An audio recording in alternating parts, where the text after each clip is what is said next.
Redefining and revisiting my relationship with success and failure. How's it going, YouTube? Happy Monday. Hope everyone's doing well and kicking off your week strong. So, I'm feeling pretty good right now.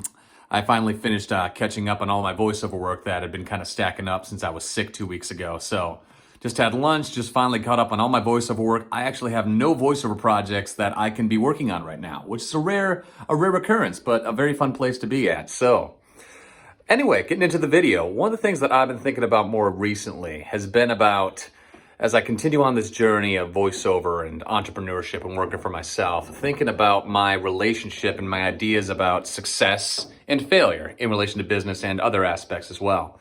And, you develop these ideas when you look at culture, or you look at the previous jobs that you've done, or, working in a more conventional employment. So, for example, I used to do a lot of different jobs before I started getting into voiceover. Like I worked at a corporate office. I was like my first job, I was a busser at a restaurant. I bussed tables, I washed dishes, I cleaned cars, etc. And, when you're doing stuff like that, where you get into a rhythm, you've got a pretty basic job where, either you're cleaning cars, you're answering emails or something, like 95% of the time, you're doing the job correctly, right? Like you clean a car, you dry it off, and they send the car on its way and everything's fine. Once in a while, something a little fluky happens. Maybe you got a difficult customer or something that you're dealing with. But most of the time, you're doing your job the way it was described. You're fulfilling what is that thing in my hand? Sorry, I had something on my hand there. It's gone now. Anyway, most of the time you're doing the job as it's described to do. So it's like you're having success at that job the vast majority of the time when you're doing it. Like you don't have nearly as many failures or setbacks as you do things just going according to plan when you're working like a conventional job.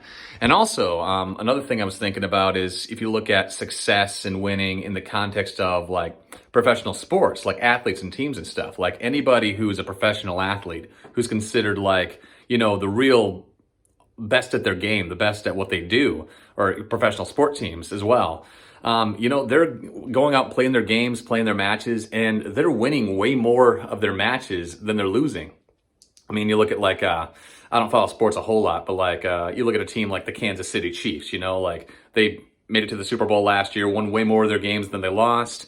You look at individual sports like Floyd Mayweather, his professional boxing career, 50-0 to my recollection. I don't think he's had any matches since then. But yeah, I mean, the guy he hasn't lost a professional match. Conor McGregor, he's lost some, but he's won way more than he's lost. So you get this idea of like, if you're good at something and you're winning at something, you're just banking wins all the time.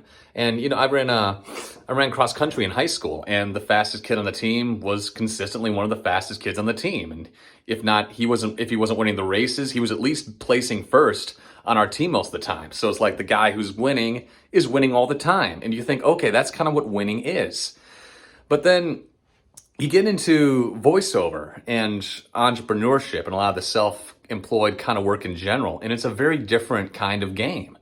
Like in voiceover, so you can be an awesome voice actor, like best at what you do, and even having like a 10% success rate on your auditions is considered like a really good rate. So like 9 times out of 10, even if you're like one of the best at what you're doing, you're still not landing most of the jobs that you apply for. Like you can be auditioning, you can be sending out cold emails, sending out marketing attempts to people.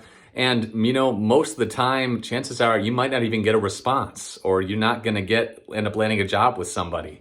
And sometimes even when you do audition for a job and you don't know why you didn't get the job, you could give the best performance of your life in a voiceover audition for a job and still not get that job.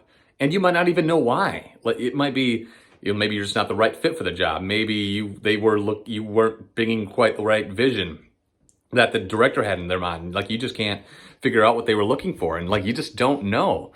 And like having that kind of a lifestyle or kind of a circumstance where you're just facing way more things not working out the way you want them to compared to when they do, as contrasted with like, a conventional job like I was describing before, where basically most of the time stuff is going the way you want it to.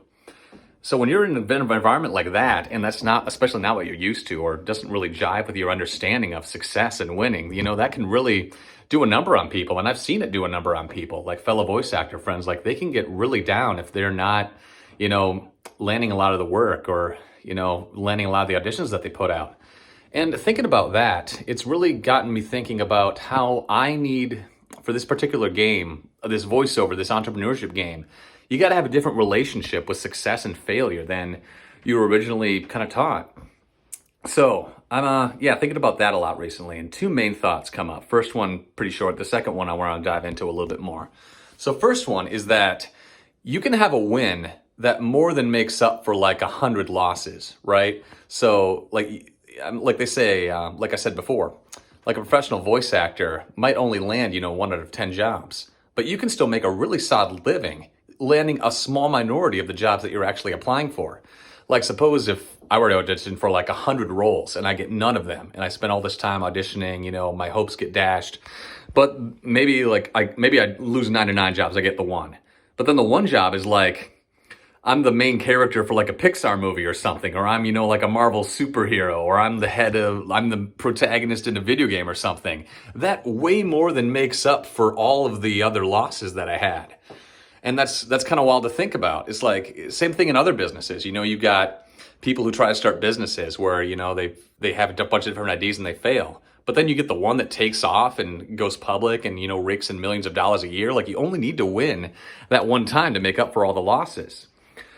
So that was one thought about success and failure. And then the second one is, which is the one I think I really dive into more and that really resonates with me, is that you're not focusing on the wins and losses as much as you are just on as much as you are just focusing on the process of getting better and doing the best that you can and being emotionally unconnected to the outcome of whatever happens.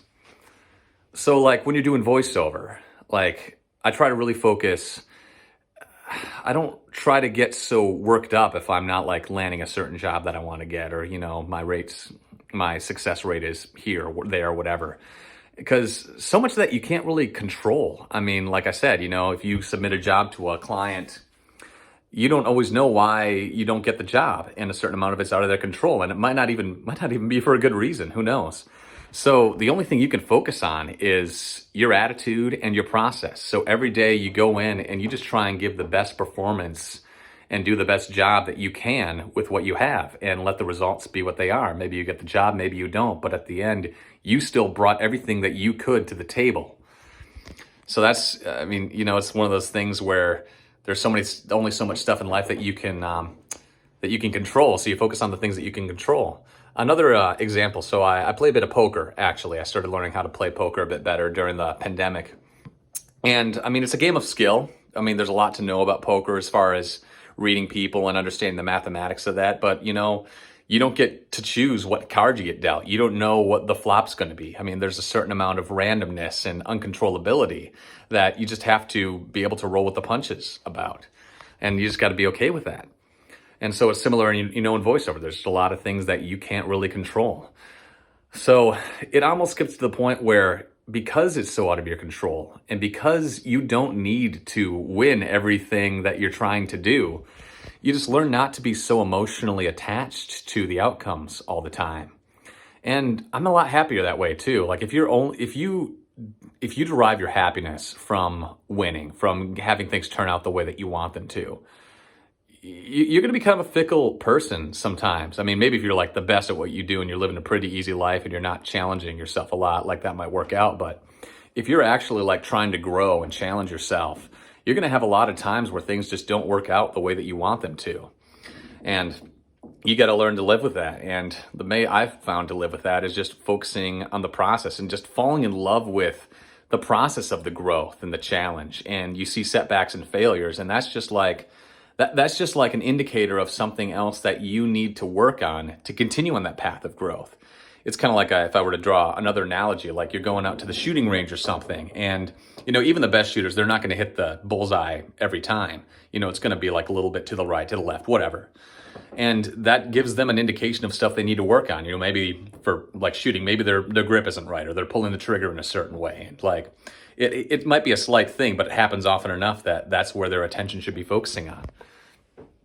So success is awesome. I mean, winning's great, and that's how you make the money. But because you can't always control when those things happen, you just kind of let that stuff go. You give that to God, you give that to the universe. You just let the process, and you just focus on the process and let that be what it is. And like talked about my own journey, like I've had enough success in voiceover to know that this is something that I can actually do. Like if I put in the work, if I keep putting auditions out there, keep sending out emails, keep taking classes, like this is something that I can do and have enough success at that I can actually make a living doing it. Some people, your best might not be good enough to make a living doing what you want to do. Like if you want to be a professional singer and you can't hold a tune, your best might not be good enough to actually make money in that. And that's just something you got to come to terms with. But at the end of the day, if you love something and you work at it, your best is the best that it can be. And your best is going to be different on different days. You can improve your best, but your best is always going to be your best. And sometimes your best is good enough. Sometimes it's not. And you just got to let that be what it is. So that's something I've been thinking about more lately. And it's given me a lot of catharsis thinking about that. Just being less dependent on the goings on in the world, and just like I can always control my attitude. I can always control what I'm focusing on, and just embracing challenges with an attitude about how I can learn from them and how they can make me grow. So, all right, that's what I got today. I appreciate everyone who stopped by for tuning in. Really starting to enjoy this YouTube process again. I'm glad I decided to start picking this back up. So still on the phone. I've got some ideas about video editing software and stuff that I want to start implementing, although it's going to get a little bit crazy these next couple of weeks just with family and holidays and all that. So I hope everybody out there in YouTube land has some awesome holiday plans. I wish you guys I almost said Thanksgiving. Wish you guys a very Merry Christmas, Happy Holidays, wonderful time with your family. And I'll probably post it the next week, so I'll wish you a Happy New Year then. But until I see you again, I wish you nothing but the best. And yeah, have a good one.